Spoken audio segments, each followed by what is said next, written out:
Rekan-rekan para pecinta bahasa, bertemu dengan saya, dengan Pak Jonter. Kali ini rekan-rekan mahasiswa, kita akan coba mendiskusikan satu topik, yaitu tentang bahasa sebagai anugerah Tuhan. Nah, apa yang akan kita bicarakan ini tentu akan sangat erat hubungannya bagaimana nantinya peranan bahasa itu dalam kehidupan kita, terlebih sebenarnya seperti apa konsep-konsep yang berkaitan tentang asal-usul bahasa, sehingga pertanyaan-pertanyaan yang berkaitan tentang ini akan muncul nantinya. Dan yang paling penting, pertanyaan yang cukup sering ditanyakan terkait dengan topik ini adalah apakah sebenarnya nantinya manusia itu hanyalah pemilik sah bahasa, atau apakah hewan juga termasuk adalah makhluk yang dapat berbahasa? Nah, pertanyaan-pertanyaan seperti ini kerap kali akan kita jumpai ya, ketika kita berbicara atau berdiskusi tentang topik ini.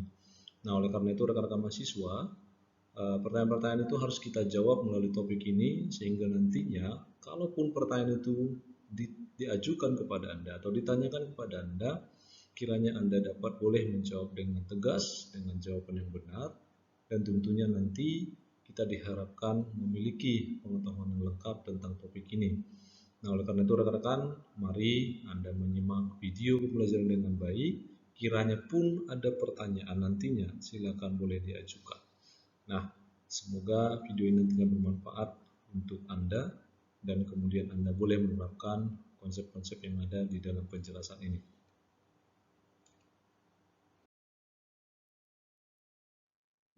Rekan-rekan, yang pertama, persoalan bahasa seringkali atau kerap kali akan selalu disinggung pada manusia ya, sebagai salah satu makhluk yang diciptakan Tuhan. Tentunya bahasa akan menjadi disangkut pautkan. Jadi persoalan bahasa, ihwal bahasa itu akan menjadi hal-hal yang akan terus-menerus berkaitan langsung dengan kehidupan manusia. Karena memang harus kita akui, setiap proses dalam kehidupan kita, setiap aktivitas dalam kehidupan kita, tentunya memang tidak bisa terlepas dari bahasa. Karena bahasa di sana sebagai instrumen ya, atau alat yang kita pakai di dalam menjalankan aktivitas komunikasi kita. Jadi kita bisa berkomunikasi dengan orang, dengan lingkungan kita, sekitar kita, bahkan rekan-rekan yang mungkin ada di sekitar Anda tentunya berbicara menggunakan bahasa. Sehingga tidak salah, bahasa itu nanti akan didefinisikan sebagai salah satu alat instrumen penting di dalam kerangka membangun komunikasi orang lain ya, membangun komunikasi dengan orang lain. Nah, tentu juga bahasa selain dikait-kaitkan dengan kehidupan manusia dan bahkan secara personal manusia itu sendiri, bahasa itu memang juga kerap kali disandingkan dengan makhluk-makhluk ciptaan yang lain, yang artinya apakah memang makhluk-makhluk yang lain juga mampu dikatakan sebagai makhluk yang dapat menguasai bahasa layaknya seperti manusia. Nah, disinilah dua hal yang perlu kita lihat, manakah yang benar nantinya, apakah manusia itu yang disebut sebagai orang yang layak disebut sebagai makhluk berbahasa, atau justru juga hewan-hewan atau makhluk-makhluk yang lain, khususnya hewan, itu juga disebut pemilik bahasa. Nah, inilah pertanyaan-pertanyaan yang cukup penting kita jawab, mengingat memang persoalan bahasa akan selalu memunculkan eksistensinya pada diri manusia, dan juga barangkali orang-orang yang berminat untuk meneliti tentang bagaimana hewan-hewan mungkin dikatakan berbahasa juga akan selalu disangkut pautkan. Nah, kita akan melihat nantinya seperti apa sebenarnya, karena jelas kalau kita lihat dari kemanusiaan kita dan bahkan kemampuan kita untuk menguasai bahasa, tentulah kita yang disebut sebagai pemilik sah bahasa itu Namun coba kita perhatikan kembali nanti, apakah betul hanya manusia, sehingga nanti kita bisa memberi jawaban yang tegas tentang hal itu.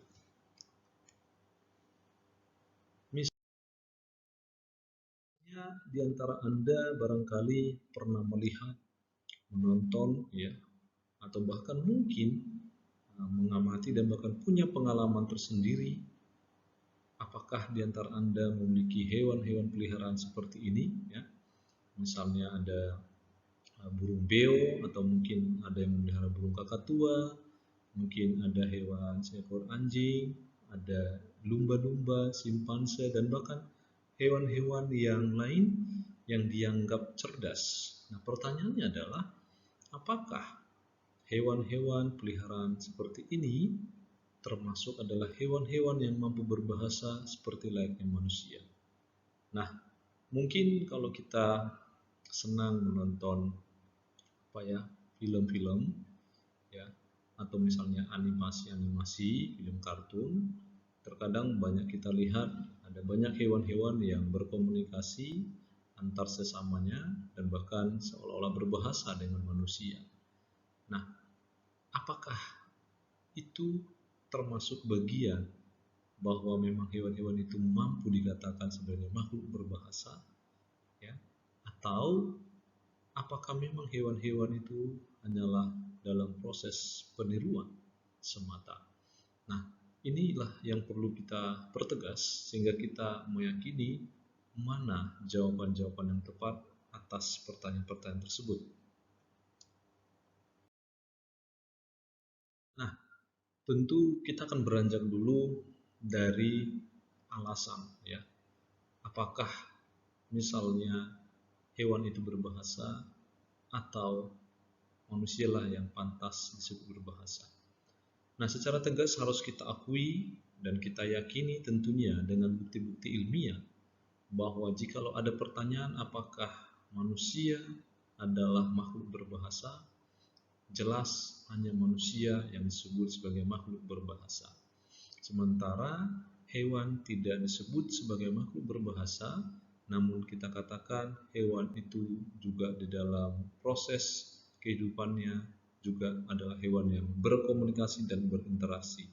Nah, lantas kita akan melihat apa perbedaan berbahasa dengan berkomunikasi. Nah, tentunya berkomunikasi itu definisinya lebih luas daripada berbahasa, karena ketika kita berbahasa, itu hanyalah salah satu alat untuk berkomunikasi. Nah, kita kembali kepada pertanyaan tadi, apakah hewan berbahasa atau justru manusialah yang disebut makhluk berbahasa? Nah, seperti yang sudah saya tegaskan tadi, dikatakan bahwa manusia adalah makhluk berbahasa yang sering disebut dengan istilah Homo grammaticus, atau sering juga rekan-rekan mahasiswa kalau Anda pernah mendengar makhluk simbolik, makhluk berbahasa, makhluk yang mengenal simbol-simbol tulisan, sementara hewan itu tidak dikatakan makhluk berbahasa. Nah, itu bisa kita buktikan rekan-rekan mahasiswa bahwa mengapa hanya manusia disebut makhluk berbahasa. Nah, setidaknya menurut penelitian-penelitian yang telah terbukti secara ilmiah, maka ada dua, ya, paling tidak ada dua hal yang memang menyebabkan manusia itulah yang layak disebut sebagai pemilik sah atau makhluk berbahasa, ya. Jadi hanya manusia yang disebut pemilik sah dari bahasa, manusialah yang diberikan kemampuan untuk berbahasa, sementara hewan tidak memiliki kemampuan berbahasa, tetapi memiliki kemampuan berinteraksi, ya, atau berkomunikasi dengan sesamanya atau satu spesies dengannya, kira-kira begitu. Nah, apa yang pertama yang menjadikan bahwa manusia adalah satu-satunya ciptaan Allah dan Tuhan, ciptaan yang maha kuasa, yang memberikan kemampuan kita untuk berbahasa? Nah, yang pertama rekan-rekan adalah adanya di dalam otak manusia, ya, seperangkat alat yang untuk berfungsi memperoleh bahasa, yang kita sebut nantinya adalah LAD, atau kita buat kepanjangannya Language Acquisition Device. seperangkat alat berbahasa. Jadi rekan-rekan mahasiswa, di dalam otak kita sudah dianugerahkan Tuhan, ya, kita punya kapasitas untuk mampu memperoleh bahasa, yang artinya meskipun kita masih kecil, tetapi Tuhan telah menyediakan alatnya, Tuhan telah menyediakan potensi berbahasanya.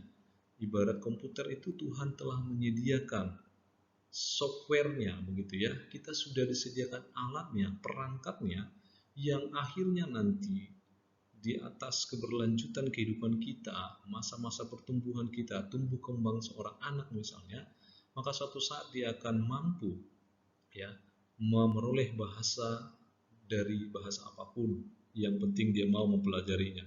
Intinya kita sudah punya potensi dan mampu nanti untuk mempelajari berbagai hal bahasa.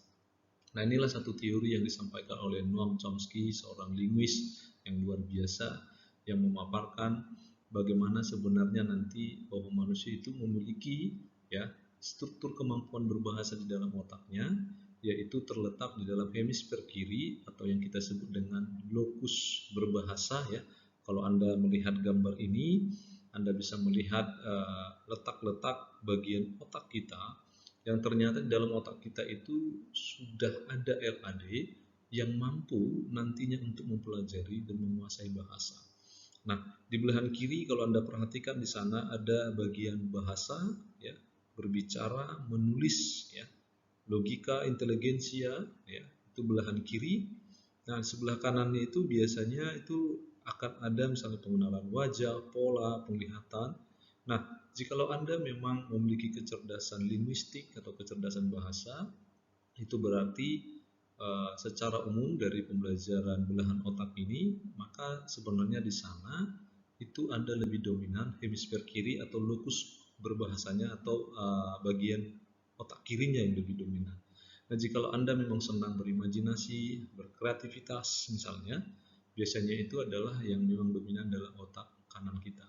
Nah, disinilah rekan-rekan mahasiswa yang menjadi satu alasan penting bahwa nantinya manusia disebut makhluk berbahasa, karena software yang sudah ditanamkan Tuhan dalam otak kita memampukan kita nanti untuk mempelajari, memperoleh berbagai bahasa di luar bahasa yang mungkin sudah Anda ketahui saat ini. Dengan kemampuan ini, maka secara otomatis Anda akan mampu menguasai berbagai macam bahasa yang tentunya tidak sekadar dikuasai, tapi tentu juga dipikirkan, dipelajari dengan baik. Nah, kita kembali kepada pertanyaan tadi, apakah hewan tidak punya LAD? Jelas, jawabannya tidak.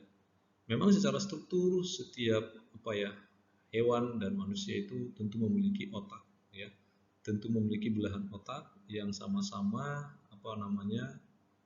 memiliki fungsinya masing-masing. Nah, keistimewaan kita manusia terletak pada memang lokus berbahasa kita. Hewan tidak punya lokus berbahasa, hanya memang nanti akan ada insting berkomunikasinya, ya.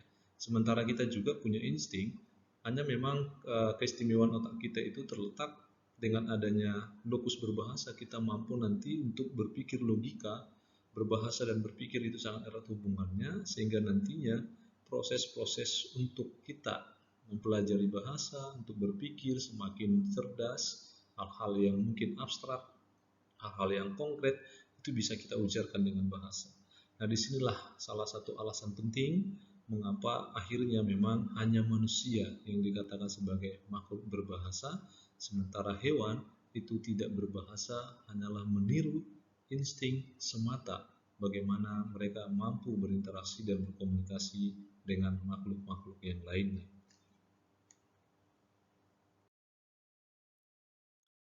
Nah, yang kedua, rekan-rekan mahasiswa, tentu mengapa manusia dikatakan makhluk berbahasa, Homo grammaticus? Karena ternyata selain keistimewaan kita memiliki software yang memang ditanamkan Tuhan dalam otak kita mampu berbahasa, ternyata juga kita dilengkapi dengan hardware. Kita diberikan perangkat luarnya yang memang secara berfungsi untuk memproduksi bahasa. Kita punya yang namanya morfologi yang berkaitan dengan alat-alat ucap manusia yang sempurna adanya. Dengan morfologi alat-alat ucap manusia, kita dimampukan untuk memproduksi bunyi-bunyi bahasa yang bermakna. Ya, kalau Anda pernah mendengar bahwa hewan bisa berbagai macam menciptakan bunyi, nah ternyata manusia juga luar biasa jagonya. Kita mampu menirukan bunyi-bunyi hewan sekalipun yang sulit. Karena apa? Secara morfologi kita lebih sempurna dan mampu memberikan bunyi-bunyi bermakna. Sehingga kalau nantinya di dalam salah satu bagian alat ucap kita bermasalah, morfologi alat ucap kita itu keliru, ada yang mohon maaf misalnya tidak sempurna, maka jelas proses produksi bunyi yang bermakna tadi akan juga keliru. Nah, itulah mengapa rekan-rekan mahasiswa, jikalau di antara salah satu bagian alat ucap kita, katakan gigi, ada lidah, ya, ada juga nanti misalnya bibir, gitu ya, ada bagian katakan langit-langit keras, langit-langit lembut, rongga hidung. Nah, semua ini akan berfungsi untuk menghasilkan bunyi-bunyi yang sesuai dengan titik-titik artikulator, ya, titik-titik bunyi yang disampaikan.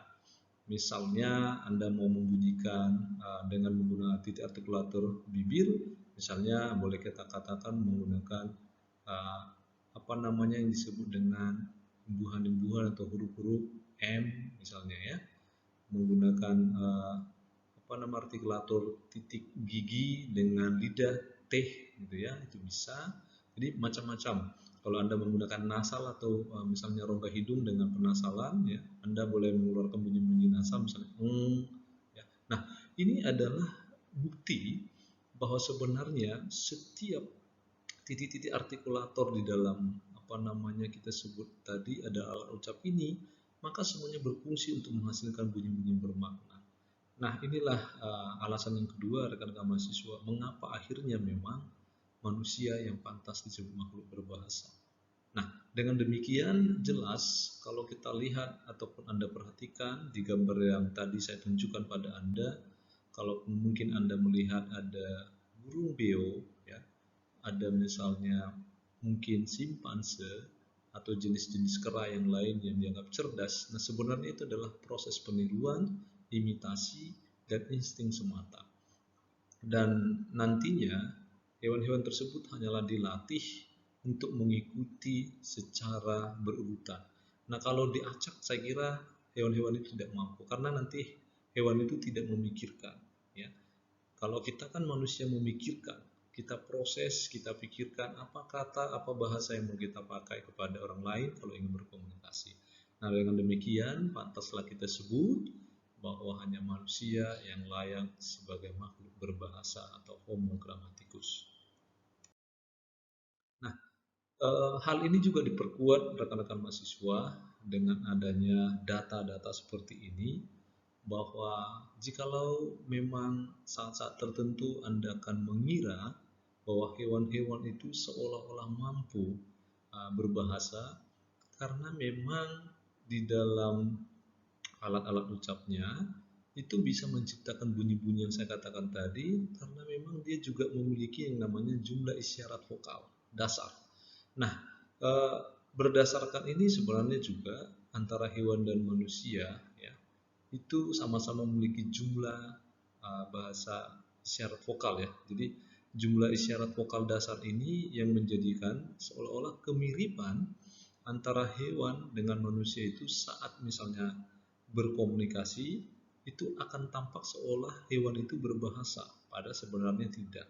Nah, dari data-data ini, dari jumlah ini juga membuktikan bahwa memang tingkat jumlah isyarat vokal dasar antara manusia dengan hewan itu sangat jauh berbeda, yang menjadikan memang manusia itulah yang pantas memiliki kemampuan untuk menciptakan bunyi-bunyi yang bermakna, yang dalam hal ini mampu dikatakan sebagai makhluk berbahasa. Nah, misalnya kita perhatikan ada yang pertama, data yang pertama, ayam kampung itu jumlah isyarat vokal dasarnya 20. Nah, kalau Anda pernah mendengar misalnya bunyi kokokan ayam, nah itu bisa juga misalnya menciptakan peniruan-peniruan dilakukan manusia. Ada lembu 8 ya, jumlah isyarat vokalnya. Ada babi 23, rubah ya 36 cukup tinggi ya. Lumba-lumba ya, lumba-lumba saya kira cukup sering digunakan untuk hewan-hewan sirkus ya. Paus ada 7 ya, sama dengan lumba-lumba. Lumba-lumba lautan Pasifik ada 19, kera malam ada 10, babon 15, gorila ya. Barangkali gorila cukup familiar ya, di dalam film-film juga cukup sering digunakan berkomunikasi dengan manusia. Simpanse apalagi 23, kera Jepang 37. Nah, kita masuk pada manusia ya. Jadi bahasa manusia itu jumlah isyarat vokal kita ya. Vokal isyarat dasar kita itu ada 11 sampai 67. Yang artinya dengan demikian kita mampu mengolah, menciptakan bunyi-bunyi vokal yang saya kira nanti itu akan menjadikan manusia itu sangat kaya dengan kosakata yang mampu diciptakan. Nah, sementara hewan itu tidak akan mampu ya menciptakan vokal-vokal di luar dari jumlah yang dimiliki, dan itu sangat terbatas. Dan kita mampu merangkainya, sehingga tidak heran nantinya di waktu topik-topik berikutnya kita akan mampu mempelajari kata ya. Tentunya kita mampu mempelajari huruf, ada suku kata, ada kata, tentu nanti ada frasa, ada klausa, ada kalimat, ada paragraf, ada wacana. Nah, sementara hewan tidak bisa, saya kira tidak bisa untuk membicarakan itu. Paling-paling kalaupun nanti Anda menonton video-video bagaimana hewan seolah bisa berbahasa, itu hanya mungkin satu kata ya, atau hanya mengikuti huruf-huruf yang diminta, hanya mampu mengolah kata-kata yang memang nantinya juga diberikan hadiah sehingga dia mau melakukannya. Nah, kalau manusia dengan daya pikirnya, dengan kemampuan akal budinya, saya kira manusia memang yang sangat luar biasa, memiliki kemampuan-kemampuan seperti itu. Nah, dengan demikian rekan-rekan mahasiswa, pantaslah memang kita harus bersyukur ya, sebab kita diberi rahmat, diberi suatu anugerah, diberi hadiah, bahwa kita dihadiahi kemampuan berbahasa ya.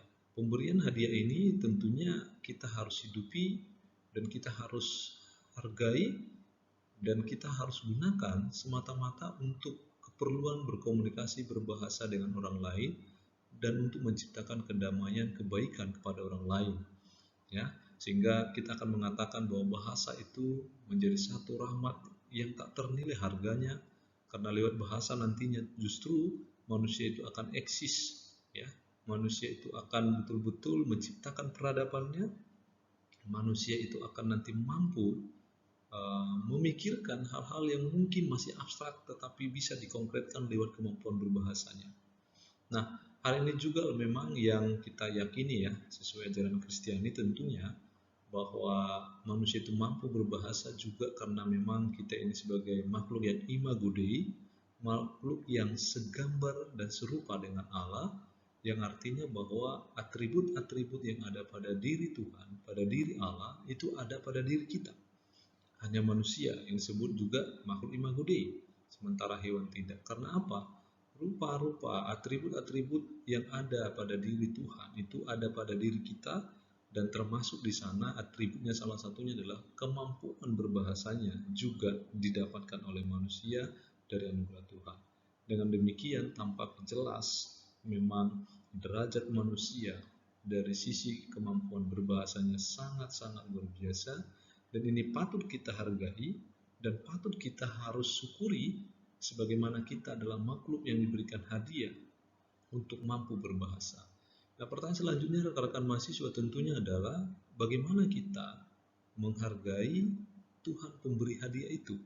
Nah, tentu harapannya adalah kita harus mampu menggunakan bahasa semata-mata untuk memuliakan namanya, semata-mata untuk memberikan atau menghadirkan shalom, menghadirkan kedamaian, dan kita harus menjaga tutur sapa kita kepada orang lain. Jangan sampai kata-kata kita justru akan memiliki makna-makna yang negatif, kata-kata yang mengecam orang lain, tetapi justru kita harus menghadirkan kata-kata yang positif, membangkitkan semangat bagi orang lain. Nah, inilah patut kita harus renungkan bersama, sebagaimana bahasa adalah anugerah yang terindah yang diberikan Tuhan kepada kita, selain anugerah-anugerah yang lain yang juga diberikan kepada kita. Nah, rekan-rekan mahasiswa, sesungguhnya berkaitan tentang pembicaraan bahasa, maka sangat kita pantas untuk melihat apakah memang ada pandangan-pandangan berkaitan tentang bahasa.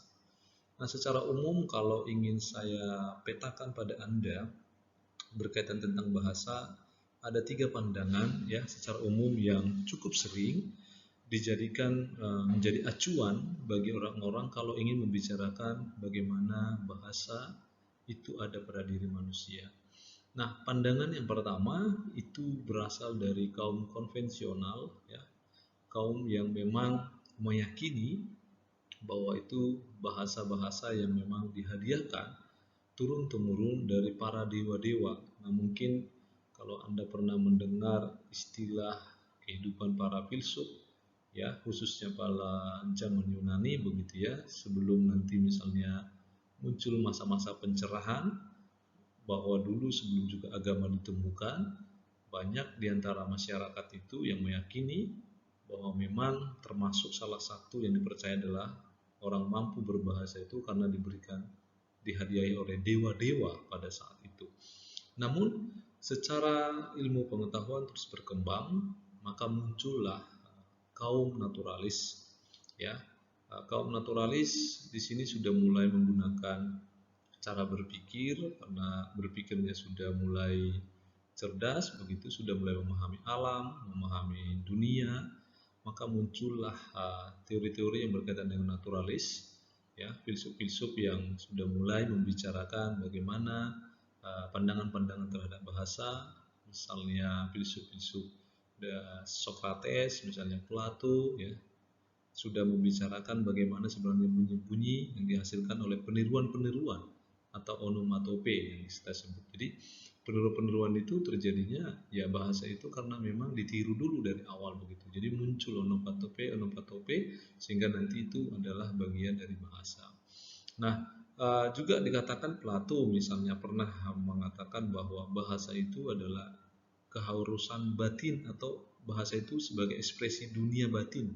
Jadi orang itu mampu berbahasa karena memang menjadi sebagian bentuk atau bagian bentuk dari ekspresi batin kita, hati kita, nurani kita yang mau diekspresikan. Nah, dari situ mulainya seperti itu pandangannya. Atau misalnya Charles Darwin, kalau Anda mungkin familiar dengan teori evolusi ya, bagaimana misalnya bahwa hewan itu uh, berasal dari hewan-hewan yang mungkin sejak lama akan terjadinya sebuah ekosistem yang akhir-akhirnya manusia itu akan terus-menerus berkembang dari makhluk-makhluk ya, seperti kera misalnya, yang lama-lama nanti kita itu menjadi manusia ya. Kalau kita pelajari teorinya memang cukup aneh, bagaimana kita disebut adalah dari hewan, dan tentunya dari pandangan Kristiani itu sangat keliru, dan mungkin juga ya dari pandangan-pandangan agama lain itu keliru, karena khususnya kita Kristiani tidak percaya bahwa manusia itu tercipta dari hewan, ya. Manusia itu hasil misalnya proses evolusi dari hewan-hewan purbakala sampai manusia modern sampai sekarang, tentunya tidak. Tetapi kita adalah memang sesuai dengan pandangan teologis dan juga sesuai pandangan dari ilmu pengetahuan bahwa manusia itu secara imago Dei ya, dan juga nanti secara ilmu pengetahuan, secara kemampuan neurologis atau otak kita, sains begitu, manusia memang memiliki kemampuan berbahasa, dan manusia itu merupakan citra Allah dengan kemampuan LAD tadi, sehingga manusia itulah yang pantas memperoleh bahasa, kira-kira begitu. Nah, ini pandangan-pandangan tentang bahasa, dan juga nanti bisa kita menemukan ya. Kalau Anda mau baca-baca terkait dengan hal ini, silakan dicari sumber-sumber yang terkait pandangan-pandangan terhadap bahasa. Nah, selain itu rekan-rekan mahasiswa, di sini juga saya akan menyampaikan ternyata ada banyak teori-teori spekulatif ya, teori-teori spekulatif yang mempertanyakan asal mula atau asal usul bahasa, atau pertama sekali bahasa itu seperti apa munculnya. Sehingga nanti beberapa teori ini nantinya menjadikan keilmuan itu terus berkembang, karena justru dengan hadirnya teori-teori ini akan dipikirkan oleh manusia-manusia yang cerdas, manusia-manusia khususnya di bidang linguistik ya, orang-orang yang berkecimpung tentang bahasa, yang mempelajari kedalaman bahasa, yang dikaitkan juga dengan ilmu antropologi ya, tentang budaya-budaya manusia yang di dalamnya juga terkandung bahasa. Nah, ini ada teori-teori yang dipakai dan dipercayai seperti itu. Nah, yang pertama ada yang disebut dengan teori bunyi alam, atau ini sering disebut dengan teori bau-bau. Nah, sebenarnya teori ini seperti teori bunyi alam, yang artinya bahasa itu berasal ya dari bunyi alam ini. Apapun yang dikeluarkan oleh bunyi-bunyi alam ini ya, uh, ya kadang-kadang kalau kita pahami, kita mungkin belum memahami bagaimana keseluruhan bunyi alam, tapi bunyi-bunyi yang dihasilkan alam ini, itulah yang dikatakan teori spekulatif yang pertama adalah ya berasal dari situlah bahasa yang pertama sekali. Jadi apa yang memang diucapkan kita hari ini itu memang berasal dari alam ya. Alam ini ya, alam ini kan sebenarnya sangat luas ya. Kalau kita bicara alam, akan terkait dengan alam semesta tentunya, manusia di dalamnya, hewan-hewan di dalamnya, tumbuh-tumbuhan di dalamnya, dan segala hal yang ada di dalam alam ini. Nah, termasuk nanti ternyata bahasa itu muncul karena kita sebenarnya sedang meniru bunyi alam ya. Bunyi-bunyian hewan juga termasuk dalamnya, misalnya mengembik ya, singa mengaum, ya, anjing menggonggong, burung-burung berkicau. Nah, itu termasuk bagian alam yang di bagian hewan gitu ya. Nah, kadang-kadang ini disebut dengan onomatope ya. Jadi seperti yang tadi dijelaskan oleh filsuf Plato dan Socrates, bahwa sebenarnya memang bunyi-bunyi yang pertama sekali muncul atau asal usul bahasa itu adalah dari alam ini. Alamlah yang pertama sekali memberikan bunyi-bunyi itu sehingga manusia mampu menirunya. Itulah yang disebut dengan teori bunyi alam atau teori bau-bau. Nah, yang berikutnya rekan-rekan, ada teori yang disebut dengan teori dingdong ya. Sebenarnya teori ini tidak jauh berbeda ya dengan teori yang pertama bunyi alam. Hanya saja memang nanti teori ini sudah masuk pada persoalan makna. Jadi seolah-olah ada hubungan bunyi-bunyi tadi dengan makna-makna yang dimunculkan. Ya. Dengan demikian nanti memang objek-objek yang di dalam bunyi-bunyian itu, misalnya ada bunyi benturan gitu ya, itu sudah ada maknanya, hembusan angin dan lain-lainnya. Nah, bunyi-bunyian itu juga nanti juga sering ya dipakai misalnya atau ditiru ya, misalnya seorang sastrawan atau penulis sastra itu menggunakan bunyi-bunyi tersebut di dalam karangan-karangan yang mereka buat ya. Katakanlah bunyi bom ya, bunyi dentangan bunyi dentangan barang jatuh, bunyi-bunyi misalnya meja yang terjatuh, bunyi ketukan pintu, bunyi air yang dituangkan dalam gelas gitu ya, dan bunyi-bunyi yang lain. Jadi artinya nanti bunyi-bunyi itu akan berkaitan dengan makna-makna ya, karena maknanya akan muncul, sehingga seolah-olah bunyi itu muncul justru karena memang adanya keterkaitan antara bunyi yang dihasilkan dengan makna yang muncul dari bunyi-bunyian yang dihasilkan itu. Jadi seolah-olah memang bunyi muncul karena memang hubungan antara makna dengan bunyi itu betul-betul satu kesatuan gitu ya. Jadi misalnya kita membuat bunyi tok tok tok gitu ya. Jadi uh, itu adalah bunyi yang memiliki makna. Misalnya maknanya apa? Masuk ya, atau ada tidak orang di dalam. Jadi kita mau mengajukan beberapa informasi tentang itu. Jadi teori dindong itu seperti itu ya. Jadi antara bunyi-bunyi itu bisa terjadi muncul karena adanya makna-makna juga dari bunyi yang dihasilkan itu. Nah, ini yang berkaitan dengan teori dindong. Nah, yang ketiga rekan-rekan, ada teori interjeksi. Teori ini sebenarnya karena di dalam diri manusia itu, ya tentu kalau kita belajar psikologi kita memiliki dorongan-dorongan batin, ya dorongan-dorongan dalam diri kita, ya sehingga nanti juga di dalam teori ini sering disebut dengan teori poh-poh gitu ya, dorongan atau emosi. Karena manusia itu tentu tidak hanya terdiri atas struktur jiwa, tapi juga nanti yang bersifat emosi, ya, kepribadian, dan juga tentu dari jasmani dan rohani kita. Jadi di dalam diri itu punya dorongan seperti itu, sehingga nanti teori interjeksi ini akan berkaitan dengan dorongan-dorongan yang dihasilkan oleh emosi kita, entah itu sedang marah, sedang senang, bahagia, sedih gitu ya. Jadi mulanya bahasa itu muncul karena ada dorongan itu, kira-kira seperti itu inti dari teori ini. Jadi apapun yang kita rasakan, emosi yang kita luapkan, berasal dari situlah bahasa muncul, ya entah itu Anda marah, senang, begitu bahagia atau yang lain. Nah misalnya kita mendengar kata wah atau terkejut gitu ya, ih aduh sakit misalnya, jadi macam-macam.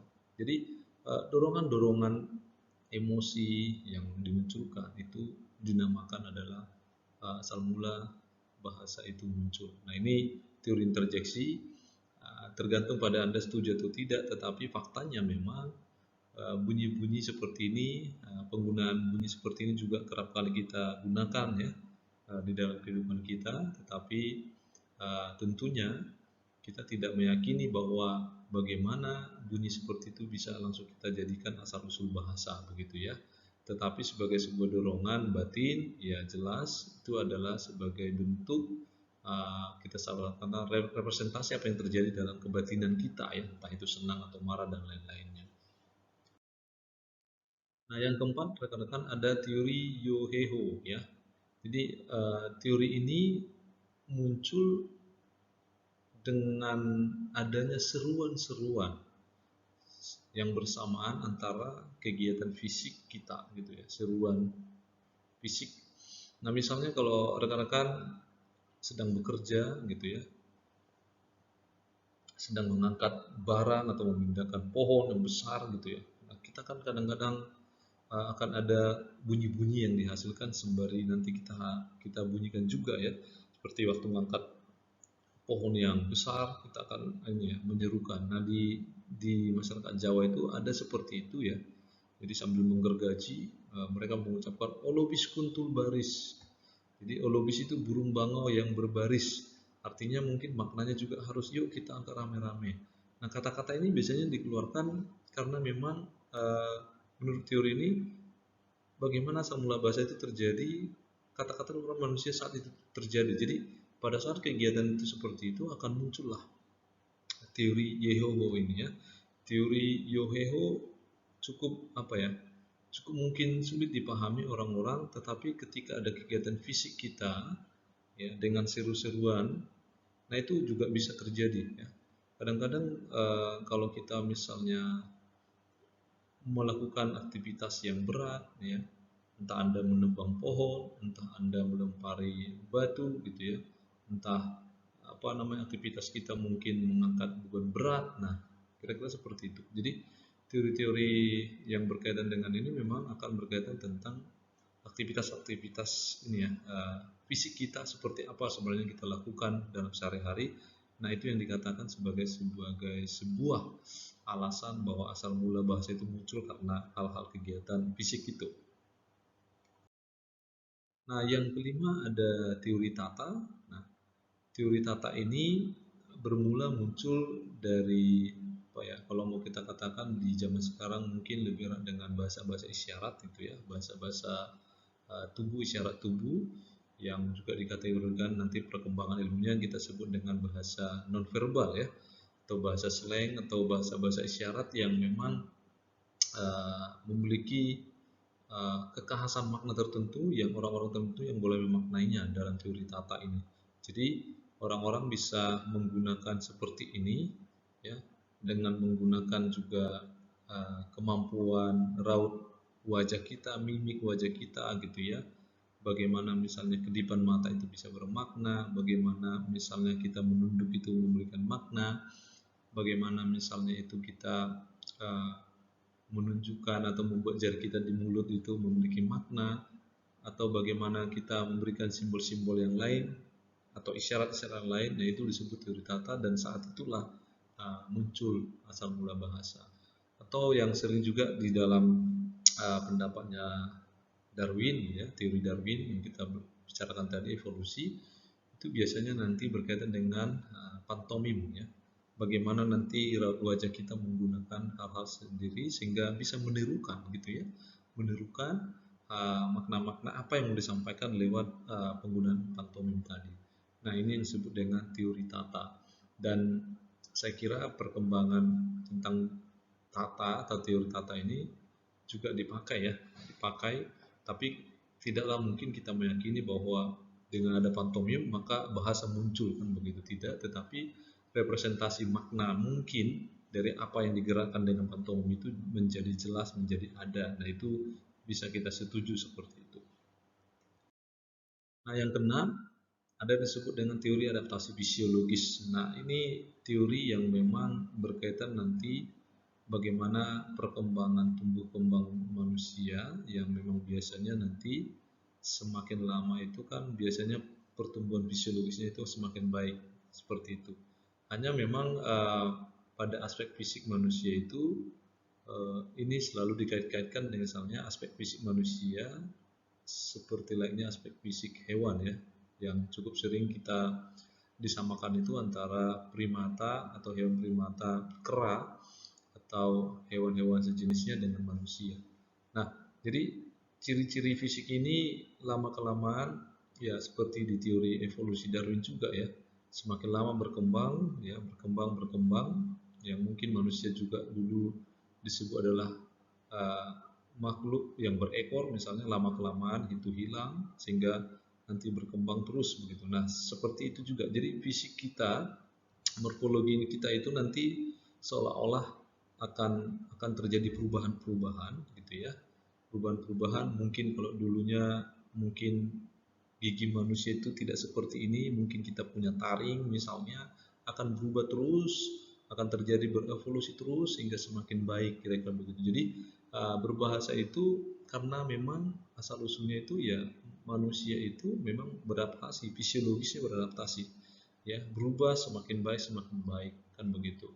Namun kalau kita lihat secara kasat mata, kalau memang teori ini Anda yakini, bahwa jelas nanti teori ini akan berkaitan tentang kepercayaan kita, ya, bahwa kita termasuk manusia-manusia yang mengalami proses apa yang disebut dengan mungkin metamorfosis, ya, perkembangan perubahan terus semakin dewasa, dan bagian-bagian yang tidak berfungsi akan hilang dengan sendirinya dan beradaptasi dengan lingkungan kita, begitu. Misalnya seperti gigi, ya, karena dalam berbahasa gigi itu kan sangat berperan, ya, menghasilkan bunyi-bunyi yang bermakna seperti yang saya jelaskan tadi. Nah, itu akan lama-kelamaan beradaptasi seperti itu sehingga nanti menjadi baik untuk menghasilkan bunyi. Nah, rekan-rekan, ini adalah teori-teori spekulatif yang memang tidak bisa kita pastikan bahwa bahasa itu pertama atau asal usulnya berdasarkan teori-teori yang kita bicarakan tadi. Tapi yang pasti boleh kita katakan dari adanya teori-teori spekulatif ini, manusia terus menggali, berpikir, dan terus mencari tahu bagaimana akhirnya bahasa itu, asal mula bahasa itu muncul. Namun dengan perkembangan pengetahuan zaman sekarang, tadi sudah dijelaskan, ya, bahwa manusia itu mampu berbahasa atau menguasai bahasa sebagai makhluk homo grammaticus, adalah manusia yang memang dihadiahi dari Tuhan kemampuan LAD dan morfologi alat ucap yang utuh. Namun pertanyaan, kalau ditanya asal mula pertama sekali bahasa itu dari mana, tentu sampai sejauh ini, ya, masih misteri bagaimana manusia itu akhirnya pertama sekali bisa berbahasa. Nah, tetapi dengan pendekatan pengetahuan, dengan konsep bahwa manusia LAD dan manusia juga memiliki alat-alat ucap yang sempurna, maka kita katakan, ya, manusia itu satu-satunya sebagai makhluk berbahasa yang luar biasa, yang mampu nanti mengembangkan peradabannya, menciptakan penemuan-penemuan yang luar biasa dalam kehidupannya, dan memberikan sentuhan unsur kebahasaan dalam setiap penemuan itu dan meninggalkan jejak-jejak tulisan yang akhirnya mampu dipelajari oleh turunannya di kemudian hari. Nah, inilah luar biasanya bahwa manusia itu disebut makhluk berbahasa. Nah, rekan-rekan mahasiswa, saya kira sampai di sini penjelasan dari video ini, dan saya kira silakan Anda mencari tahu lebih jauh, lebih mendalam lagi bagaimana sebenarnya nanti persoalan-persoalan bahasa yang selalu dikaitkan dengan manusia dan hewan atau makhluk ciptaan lainnya. Nah, silakan rekan-rekan untuk memberikan pertanyaan-pertanyaan kritis, nanti kita boleh berdiskusi. Dan terima kasih untuk Anda semuanya yang sudah mendengarkan penjelasan video ini. Semoga tentunya video ini bermanfaat untuk Anda, dan sampai bertemu pada video-video selanjutnya. Tuhan memberkati Anda.